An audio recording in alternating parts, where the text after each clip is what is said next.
Theatre has long been used as a powerful tool for creating awareness about social and political issues. Through storytelling, performance, and audience engagement, theatre can bring attention to important issues and inspire people to act.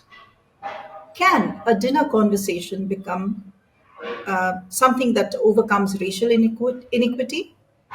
Let's ask Ariel Fristoe, the artistic director of the nonprofit Out of Hand. Welcome, Ariel. Hello, I'm so happy to be here. We are very excited to have you on the show.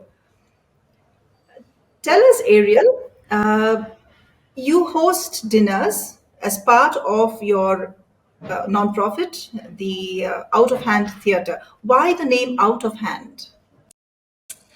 So, I have been running Out of Hand for 22 years. I started this organization when I was in my 20s, and it has become my life's work. I didn't expect that. So, a group of friends and I started the company, and we chose the name Out of Hand because we wanted to create experiences that you couldn't possibly have in a movie theater or a traditional theater or at home watching something on TV or on your phone. You wanted something where your live presence was going to be absolutely essential. You had to be there. It comes out of the work of our hands. And we often actually end up shaking hands or even hugging people during the experiences. All right, so that is Out of Hand. And what are the causes? What are the issues that you deal with in these performances? Our focus, and in fact, our two pillars that all of our work is built on, are racial justice and economic justice. And we've identified those. So they are the two of the three evils identified by Dr. Martin Luther King Jr. as the barriers to creating the beloved community. The third is violence, which is an issue that we tackle as well. But we've really identified racial and economic justice as the most important and most pressing issues of our time. Right, and now more than ever, I believe it's essential that people talk about these topics. How do you come about with the production? How do you have a team of professional screenwriters, script writers, and producers who are planning this all the times, or are you performing these at regular intervals? So yeah, we have programming year round. Every year, we have a team, a staff of about eight, but we employ hundreds of artists and facilitators every year. So we usually plan about a year out.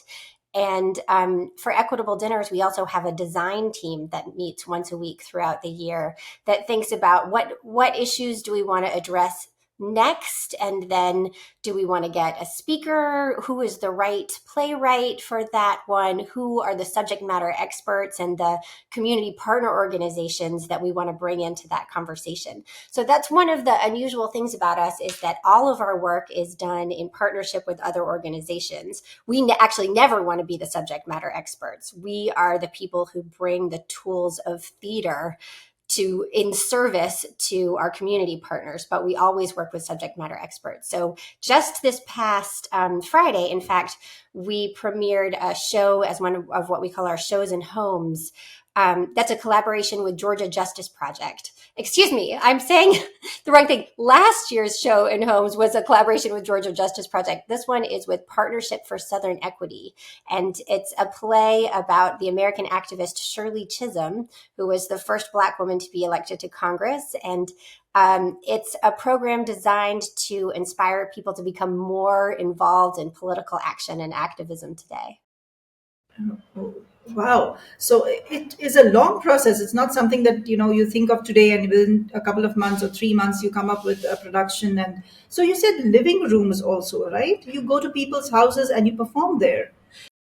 Yeah, absolutely. So, yeah, as I said, we've been around for 22 years and we've never had a theater building, and we never will. We've actually turned them down.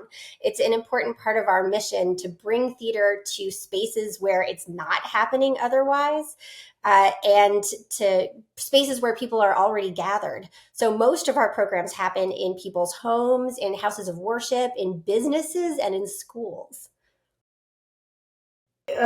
Tell me, how does that work? People's living rooms. So the audience is very small, I believe. Yes, and that's another important thing for us. We always want our events to be intimate. We want people to meet each other and get to know each other and become friends.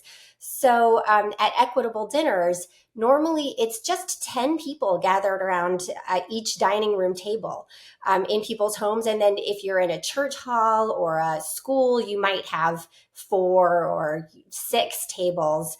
Um, but it's small enough so that you're really just having dinner with the other people at your table, and you can have a substantive conversation with friends and strangers about racial equity over a meal. And then each one of those is launched by the performance of a live play. So when we do a citywide event, we hire hundreds of actors and facilitators and send them all over a city, often on the same day and often all day long. So it's called dinners, but really a lot of them are breakfasts and lunches and some coffees, so that we're gathering people across a city to all have the same experience at the same time, or at least on the same day, but in really small groups. That is fantastic. I mean, I've never heard of something like that, and that I think is very, very impactful. So you have the same performance in, say, 20 households? Yeah, so, sometimes as many as 100 households at the same time, believe it or not. So we started this in 2019 with the city of Decatur here in Georgia, a suburb of Atlanta.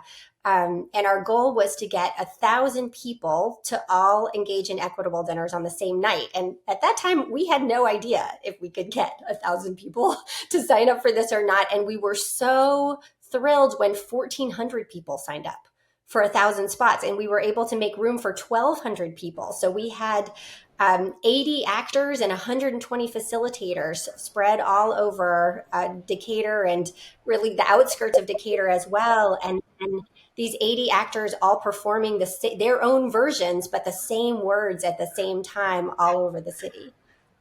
That is very impressive. I'm very impressed with the fact that you are coordinating with so many actors and so many performers and households to get access to homes and even have conversation. So, how long does this last? An hour or a couple of hours? Yeah, our programs are usually 2 hours long when they're for the public. And with equitable dinners, it's a really short play. The play is only 10 minutes long, and of course there's a greeting. We have dialogue commitments. There's a group closing at the end, so the conversation you get a little bit more than an hour for.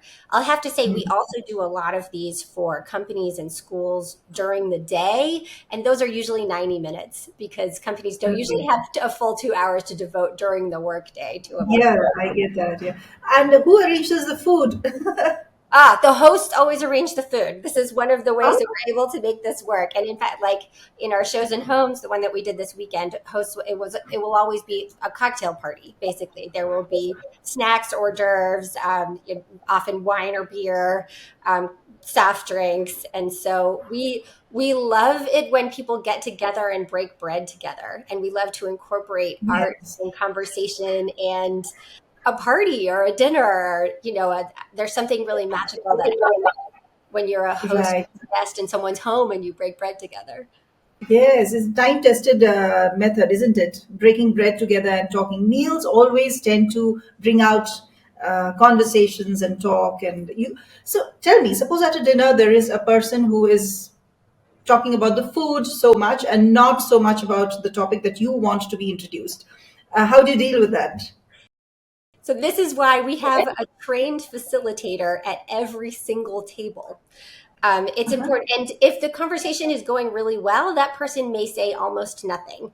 We also have a printed conversation guide for each attendee, that gives you a snapshot of what the equity issue looks like in numbers, our definition of racial equity, the dialogue commitments that we ask people to adhere to during the conversation, and then 4 questions to guide the conversation. So the facilitator will usually introduce a new one, every 20 minutes or something. But the facilitator is really also there to help keep bringing the conversation back to go, we're here today to talk about race and racism. So if we end up talking about the food, or if we end up, we really want to talk about gender issues or religion, to go, nope, today the focus is on race and racism. And it's also incredibly That's important to us that these be positive experiences. That's yes. the other kind of interesting line that we walk, is that if anyone ever walks away thinking like, oh, I didn't like that, I don't want to do that again, we have failed to do our job. So we want people to talk about these incredibly sensitive issues that are hard to talk about, but in a way that feels really positive and hopeful. And we're very proud of our success in that area. Sometimes we actually, at the end of them, if we're doing them for a business, we can do these word clouds at the end where people put into their phone a word that describes how they're feeling, and it populates a word cloud on a screen for everybody. And again, the words that come up the most at the end for how people are feeling are connected and hopeful and inspired. So we feel like, yes, that's exactly what we want. Like, we're doing our job. Yeah, I know. Connected, hopeful. These are all positive words. Do you ever have a situation like when you mentioned, do you have a situation when people say, "No, I don't want to be part of this," midway? Do you have situations like that? I think we haven't in a very long time. I think there was one person a long time ago, maybe back in 2019, who said, like, I am not comfortable with this conversation, and I think chose to go home. But it's actually incredibly rare. We have served over 10,000 people in the Wow, last. Yeah, in the last 4 years. So what one gentleman deciding not to finish, we feel like was pretty good. doesn't matter. Absolutely, yes, yes. How nice to hear that. It is amazing. Let's take a break to understand what Chezuba is. Everyone at some point ponders on how this beautiful life can be made more meaningful. Maybe you're a leader trying to enhance your employees' experience at your organization. Or you already work for the community and seek volunteers with state of the art skills to strengthen your nonprofit. Whatever your situation, know that you can make a difference. Chezuba began with this very vision, a vision to facilitate every skill and every passion in the world in meeting a social need. Corporate volunteering has several benefits for both businesses and organizations. In parallel, experienced and enthusiastic volunteers join NGO workers, enabling them to serve the community more effectively. Chezuba offers everyone looking to add purpose and meaning to their lives a chance to connect or volunteer virtually with nonprofit organizations from over 100 countries around the world. Visit www.chezuba.net and explore opportunities to find meaning. Chezuba, your platform to do good. And now, back with our guest. Tell me, and do you have people of all races coming and talking about this, or is it majorly the majority that comes and speaks? No, that's another a very important point. And for me specifically, I love to go to public conversations about things like race and racism. And I had noticed over the years that very often it would be an almost all Black room or an almost all white room if I was in Atlanta, those being our 2 biggest demographic groups. And I thought, wow, that's not right.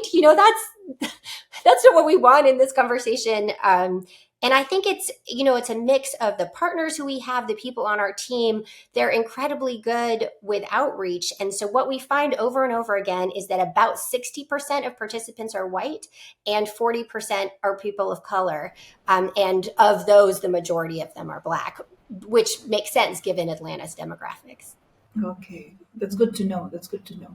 You also address students and the schools and young children, because these are nowadays you hear so many issues of gun violence in the U.S. and so much of these hatred, racist attacks. Why is this happening, and Do you sensitize young children as well? Yeah, we actually have a special program that we built for young children that's called Talk and Walk, a children's guide to racial equity. And it's a series of, I think, 12 very short videos that can be used in the classroom or can be used at home to help parents and educators help young children have these conversations. Because we realized that, really heavily in 2020 and then continuing in that, from there, kids are hearing about this stuff, even if parents are not trying to talk to their kids about it, and many parents really are trying. They're hearing about it at school or they're catching something on the news, and so we really wanted to equip them with something special that's age appropriate that would just help kids start to have a comfortable conversation.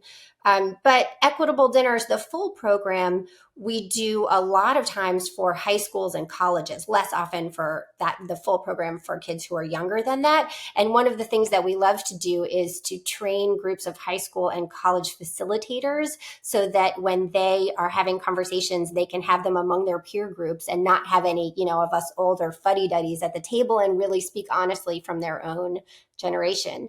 But I think back to the other part of your question in terms of why this is happening, I think that one of the causes of it is that our world is just so segregated. And I think it's segregated on purpose. I mean, it certainly originally, segregation was done on purpose. And we think of like, oh, but we've gone through desegregation. We don't live in a segregated country anymore. But if you look around, we really do. And so for most people, they don't have a lot of opportunities to have meaningful conversations about race and racism with people who look and live differently from them, because the people they live near, the people they go to school with, the people who they work with, the people who they run into at the grocery store, a lot of them look and live similarly to them. And so that's part, we feel like these conversations are so important because the more people who have a positive and meaningful interaction with a stranger around these issues, the more people will care, and they would already care more, except that they are being kept apart, and so they just don't know. True, And I think that's true. the most true for white people, that white people can go their whole lives and never be the only person of their race in a room, and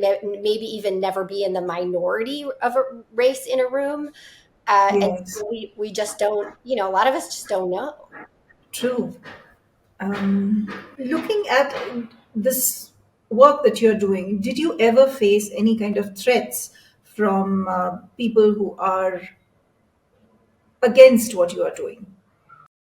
Ah, no, I have to say it is such an honor and a privilege for me to get to, in some small way, continue the work of the great civil rights leaders. And I live in the Sweet Auburn Historic District, just a couple of blocks from Martin Luther King's home, birth home, and his church. And I think often about how easy it is for me as a middle-aged white lady, you know, to do this work, that I am under no threat at all, and that is very different than the experience of people of color trying to do this work. So I try to do what I can with my voice. I think more often than that, the thing that I have been challenged on, it doesn't really happen anymore, but it used to happen that people would say, like, "What are you doing, white lady? Like, what Yeah, is it that why are you engaged in this work?" But I think it's incredibly important for white people to be engaged in civil rights and in anti-racism. I think that, white people, we have so much of the money and so much of the power. If we're not part of the solution, then it's quite likely that we are going to prevent there from ever being a solution. So, yeah, so beautiful. I say it. Very, very well described, articulated. You are a significant person, making that significant difference to society and the way people think. Very important that you are doing that. Who are your collaborators? Do you have people who support you in terms of funding, in terms of volunteering? Do you require people who come and help you out? Oh, well, before anyone else, I need to mention my most important collaborator, my business partner, Adria Kitchens. I could not even begin to attempt to do any of this without her. So Adria is the real genius behind Equitable Dinners. When I first met her, so she is a DEI professional and facilitator and coach. By training and by experience. And when I first met her, she was working for a nonprofit that was holding similar conversations, but without the theater piece, without the art. And so at first we worked together, and I brought the art and she brought the conversation guide and the facilitators. And then the nonprofit that she was working for folded during the shutdown. And I thought, oh my gosh, well, I can't do this without her. So a miracle happened and we were able to bring her on. And now she is my full time partner at Out of Hand. But there's no way that I could do any of this work without her. In addition, yes, yeah, we have a wonderful staff. Our design team is instrumental. We have a huge group of volunteers. Our facilitators have sometimes worked for free. Now we're able to pay them at least small amounts, but the hundreds of facilitators and artists who we've worked with, we certainly couldn't do this work without them either. And then all of our partner organizations. So, we're a nonprofit with a budget of a little under $1 million. We don't have the manpower to do the grassroots work alone to get 5,000 people to participate in Equitable Dinners last year. Last year, our goal was 5,000 people. We actually got 6,000. So we were pretty excited, but we rely heavily on our partner organizations. So the National Center for Civil and Human Rights, the King Center, Partnership for Southern Equity, Atlanta Public Schools, the Mayor's Office, and then a dozen other small nonprofits are all helping us plan these events, implement them, and then also very importantly promote them, help spread the word. Wow, that is amazing. And I'm sure you have found a lot of talent as well through your programs, and they have moved on to something bigger. Yes, actually. When the shutdown came in March 2020, we were preparing to do our big citywide in-person Equitable Dinners event for Atlanta. And of course, we thought that was going to happen in 2020, and of course it didn't. It didn't happen until 2022 because of the pandemic. But we pivoted very quickly and went online and started doing a monthly online series addressing a different topic related to racial equity every single month. And our very first one, it was April 2022, like a few weeks after the shutdown.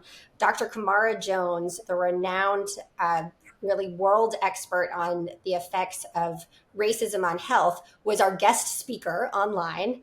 And then our very first actress in the online series was Danielle Deadweiler, the star of the movie Till, about Emmett Till that just came out, the one who everyone is saying was robbed of the Oscar. So we've had the opportunity to work with some really amazing artists and Awesome. speakers. Yeah, that is great. That is great. And I'm sure because it is theater, because it is a production, there must be conversations that are very uh, engaging. There must be conversations which, follow through even after the event, even after that dinner. I'm sure people connect over that dinner as well. It's a beautiful thought and beautiful program that you are having. Thank you so One, much. And yeah, one of my favorite things is to run into somebody. Sometimes people text or email me, but sometimes I just run into someone on the street and they say, "Hi, you were my table facilitator, or you were the lead facilitator at an event that I went to. I just wanted to tell you, my group at my table, we just got together for dinner again at somebody else's house." oh, And people nice. will share the foods from their culture and invite but some of these groups Amazing. have gone on for years. That is amazing. See, that's a wonderful way of socializing as well, right? You are learning something new, you're getting to meet new people. What better way to do that than, rather than just go to a movie theater and watch a movie and come back? I'm not against movie theaters, but, just saying. Wonderful, yeah. For the audience, Equitable Dinners is a free series geared towards community learning, inspiring anti racism action and meaningful connections through art and courageous conversation. I would like to thank Ariel here. She is doing a fantastic job. I'm sure you're bringing together people, communities, and making a difference in the lives of people. Thank you very much for being on this show. Thank you so much for having me. It's been a pleasure. Lovely talking to you.